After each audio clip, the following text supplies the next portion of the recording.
आज गोयच्या राजकारणातली एक अत्यंत महत्त्वाची आणि अत्यंत गरजेची गोष्ट म्हणल्यार आज TMC आणि MGPची युती आज जाहीर जाता आणि आम्ही जर ह्या युतीच्या संदर्भात जर पळयलें जाल्यार आज जी राजकीय परिस्थिती गोंयांत आसा ताका खरें म्हणचेल्या भारतीय जनता पक्षाक पर्याय जर आमी भारतीय जनता पक्षाक तर फाल्यां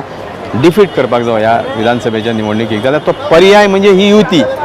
आणि आमी येणाऱ्या काळान ह्या युतीच्या ही युती जाल्या नंतर ज्या वेळार ही युती जाहीर जाली त्या वेळार खुबश्यो राजकीय घडामोडी घडल्यो आणि राजकीय घडामोडी घडल्यानंतर आमी पयल्या गेल्या 15 दिसान की खुबशे आमचे वेगळे वेगळे भागातले वेगळे वेगळे कार्यकर्ते वेगळे वेगळे लिडर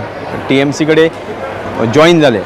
आणि तेजें कारण म्हटल्या कारण की आज आमी पळयता की भारतीय जनता पक्षाक तर एक सक्षम विरोध करपाक तर एक खंयचोय पक्ष एक त्यांच्या विरोधान एक लढपाक तर एक खंयचो तरी पक्ष फुडें सरला तर तो म्हणजे तृणमूल काँग्रेस आणि हे आमी गोंयच्यान ही आतां आमी ही युती जाल्या नंतर आमी ताचे पयलीं जे वेस्ट बेंगाल इलेक्शन जालें त्या वेळार आज ममता बॅनर्जीची एक जी इमेज आसा शी इज तिका एक पळयतना एक असो फायटर म्हणून पळयता लोक आणि तिणी वेस्ट बेंगालाक जे करून दाखयल्लें आसा त्याच्या नंतर एक संपूर्ण देशभर एक अशें वातावरण जालां की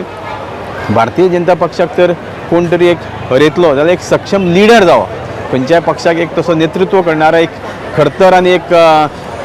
दिव्य दृश्टी असणारो लिडर जावो आणि ती आज आमी लोक तर पळयता की त्या लिडराक तर आमी पळयता तर ती आमकां ममता बॅनर्जी दिसता सो त्या खातीर म्हाका दिसता की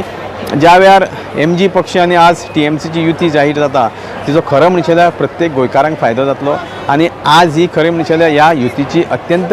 गोंया खातीर गरज आसा कारण भारतीय जनता पक्षाचे आमी 10 वर्सांनी सरकार पळयलें ज्यो कितें राजकीय घडामोडी आज जाता त्यो पळयल्यो तितून आज हो खरं म्हणचेल्या सक्षम पर्याय गोंयकारांक आसा.